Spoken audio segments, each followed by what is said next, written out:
Hi there, buongiorno, and welcome back to my channel. For those who are new, my name is Silvia and I'm Italian, but I live in Germany since 2015. And I decided to do this video in English because I believe that this is a topic that can be interesting for a lot of people. I will put the Italian subtitles, of course. I just got my double citizenship here in Germany, as you will probably see from the title. And I wanted to share let's say the experience with you. How was it to get it? Was it hard? Did I need a lot of documents, or was it super straightforward to get the German citizenship? So let's talk about my experience. First of all, why did I decide to get the German citizenship? Well, you have to know that for many, many years, a lot of people told me, why don't you get the German citizenship? You speak German so good, you've been there for so many years. But I've never been really interested in getting the double citizenship, also because I'm Italian and I feel Italian in my heart. And so I was a bit, let's say, scared that I would have to give up my Italian citizenship, and I would have never done that. I know that there are some Italians that are super patriotic and they're like, you shouldn't get a German citizenship, but why not if you can keep both? So last year I went to Auschwitz. And I know that it may sound a bit creepy and maybe a bit weird, but while I was doing the tour of the concentration camp, I was thinking that also those Jewish people that were living here and in many other countries felt at home. Maybe they were not, let's say, official citizens of that country, but they had no clue. And I started thinking a lot about the thing that we feel safe and we take the rights that we have for granted.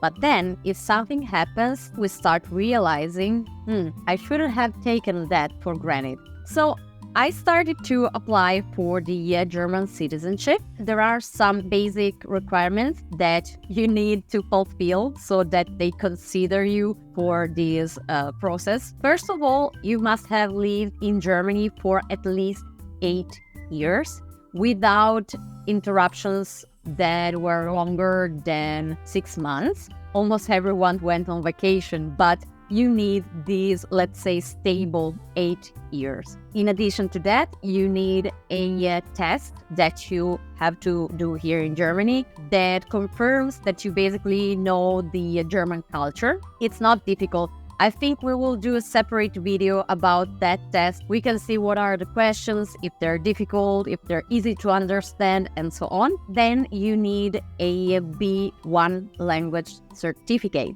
But then you also need a lot of other documents to apply. In total, you will need 10 different documents. So you did an online request, you got in touch with this specific office, and they give you, let's say, the green light to go ahead with the process. So they send you a form composed of 10 sheets that you have to fill in.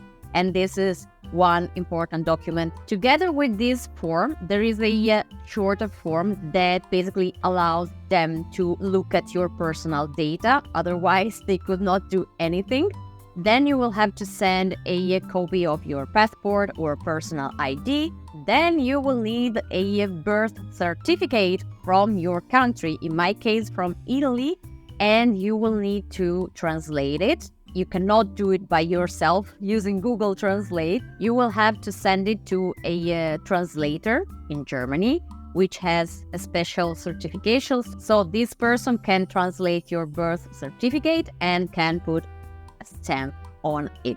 Then you will need to send a copy of your B1 language certificate. In addition, you will have to do this test, which confirms that you know the German culture, that you know how to behave in Germany, and so on. If you did not do that before, it's not enough to say, well, but I did the university here in Germany, or, well, but I did, I don't know, a project with some kids. You have to do this test.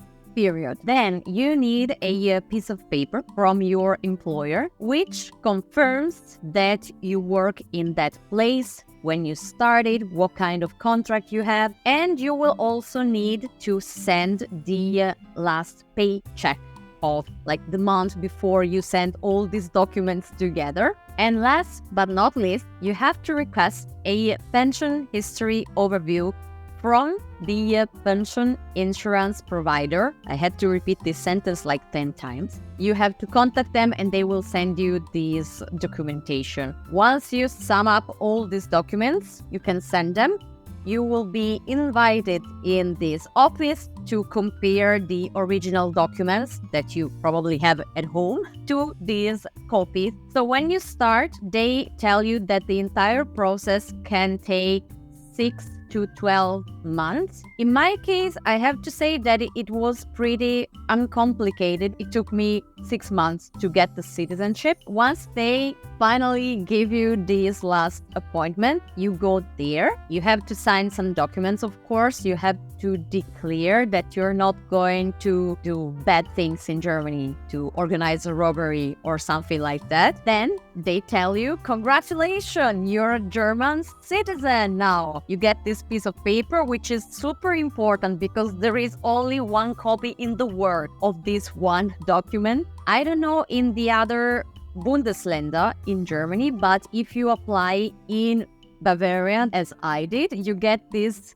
cute little book with the laws and rules of Bavaria. If you want, one day we can take a look at it together. They give you also a piece of paper which confirms that you are now a German citizen, of course, so you can also do your passport. Now I have 2 passports. I have the Italian one and the German one.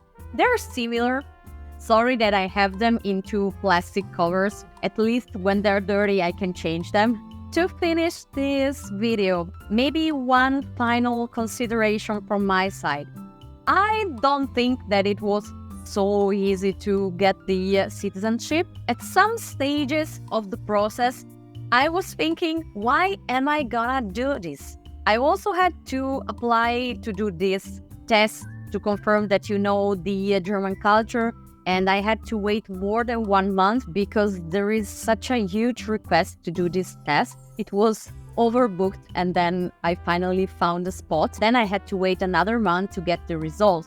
And you don't know how long it takes to get all the documentations that you need, right? And I would say that you really have to be motivated, because at some point you think, I have to pay, I have to look for so many things, to contact so many people and different offices. On the other hand, I also don't think that the government should make it easier to get that, because, you know, it's like ice cream for a child. I don't know if you like the comparison. If you get ice cream only on Sunday afternoon, it's something special. If you get ice cream every day, it's not something special anymore.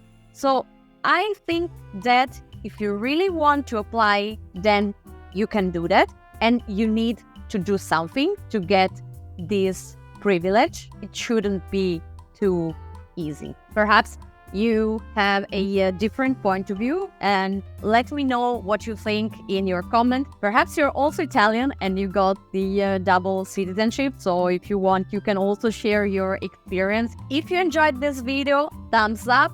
It's for free. And do you know what's for free too?